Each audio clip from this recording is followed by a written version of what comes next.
Joining me now from Atlanta, Georgia, Executive Director of the National Diversity Council for Trump 2020 and small business owner, Bruce LeVell. Bruce, thanks for joining me.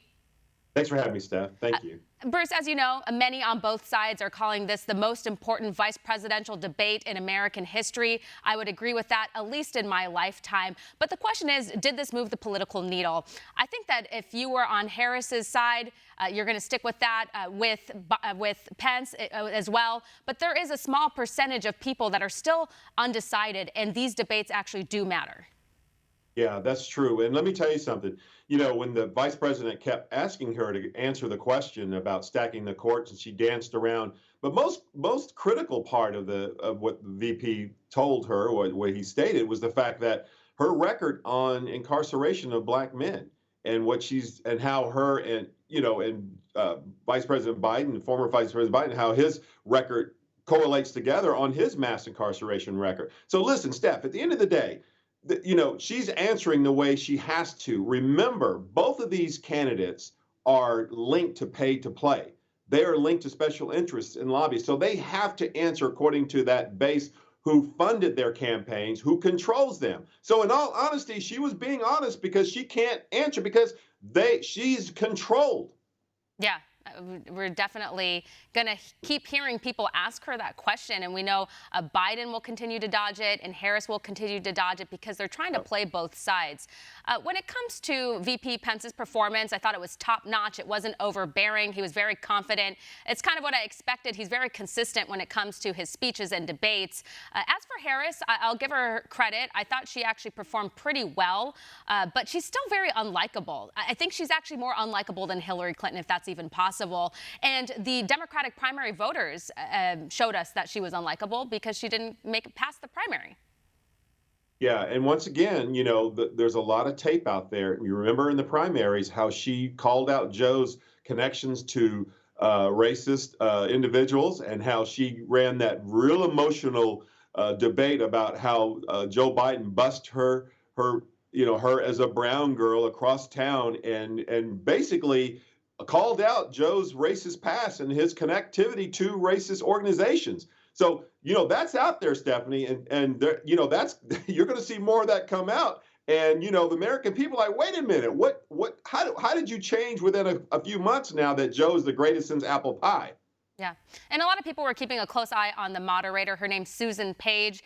She is the Washington bureau chief of USA Today.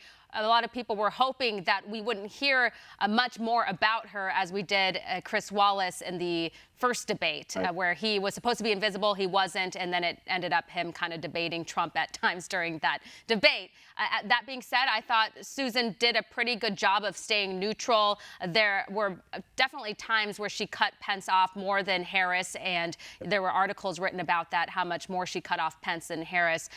And also her background, she just, for the record, a lot of people didn't know this, she is working on a book about House Speaker Nancy Pelosi. It's called Madam Speaker. It's not like a negative book. It's kind of a book praising Speaker Pelosi. Yeah. Well, listen, I have said this I'm 56 years old. I know I don't look it, but I come from the era of the Walter Cronkite's. And I say this, just like this great network here that has some great journalism. Listen, we really need that really in our republic. And it's getting harder and harder. And this is what the pushback's going on out here. We think we'd have fair moderators. We think we have fair journalism. But Stephanie, the president's right. We've gotten to a point where if the far left or a certain fashion of journalists, they don't agree, then they all group together to undermine our great republic. And the president's right. So calling all legitimate journalists, please come forward. We need you as our great republic. So, I agree with you. I hope going forward that, the American people will call this out for what it is, Republican or Democrat. Because it does a disservice for our great republic if we don't have true, accurate journalism. So what would you rate her? Do you think she was pretty fair in the debate? Well, she was a little better than Chris Wallace, I might add. But, I'd really like to take a closer, comprehensive look at our quote, commission, that we have. and really take a look at that and who's on the board and how this comes together, that in itself doesn't look really favorable. It doesn't seem fair in itself, Stephanie, in all due respect. Yeah, because you have to wonder who's picking out these moderators, and we don't have any moderators that are writing any great books about Republicans, and we definitely, even if there was a Republican moderator, I don't think that they would step in to assist President Trump in any way, just because that's just not how it works.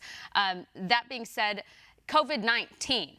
That was front and center at the debate, as a lot of us anticipated and expected that it would be, considering President Trump is recovering from coronavirus. And the Democrats, including Harris, and this is what she did in the debate, they continue to try to blame President Trump for the coronavirus deaths in this country. It's so misleading. It's so unfair. But you got to love that Pence wasn't taking any of it. He pushed back, and he explained everything in detail, what the administration has done, and the differences between Biden several months ago at the beginning of the pandemic versus Biden now. And he even accused Biden of plagiarism when it comes to what his plan would be in managing coronavirus in this country.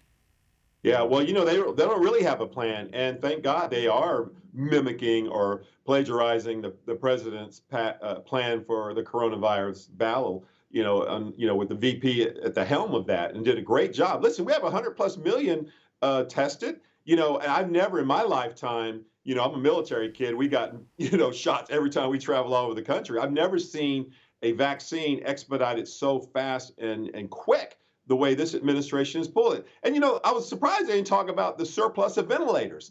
I was also surprised at the fact that it has a 99% recovery rate. It has a 96% recovery rate, in terms of the pre-existings and people who have underlying health conditions. And, I hate to see the politics into this. And what the most disturbing part more than anything, Stephanie, is when she said, if the president says take it, I'm not going to take it.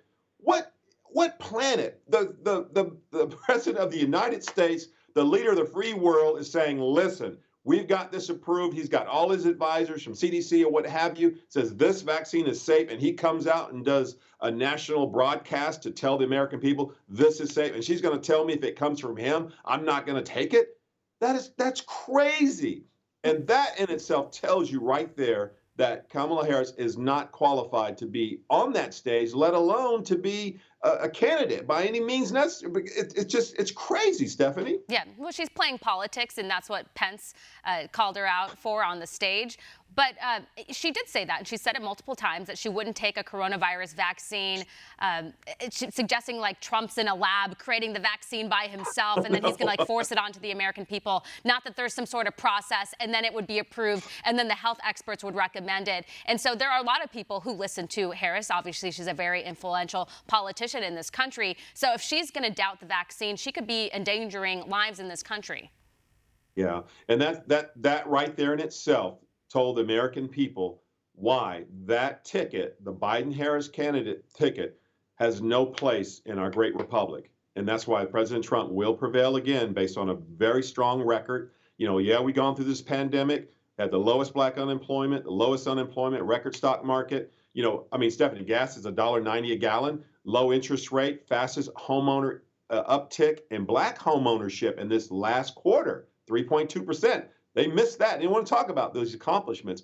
Listen, I know it's bumpy right now, but I say this, and I agree with our Larry Kudlow. Watch this last quarter. Watch the GDP growth.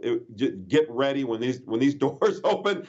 Like, hold on to your horses. And I think the American people realize that the commander-in-chief has an experienced background in business and understands how to get our business of the country going. And so they're going to push the ticket for President Trump. Yeah. Well, unfortunately, we saw kind of doors opening in some of the states, but for example, in New York, they opened the doors. Now they're locking it down again. So they're probably just waiting until after the election. So we'll see with that.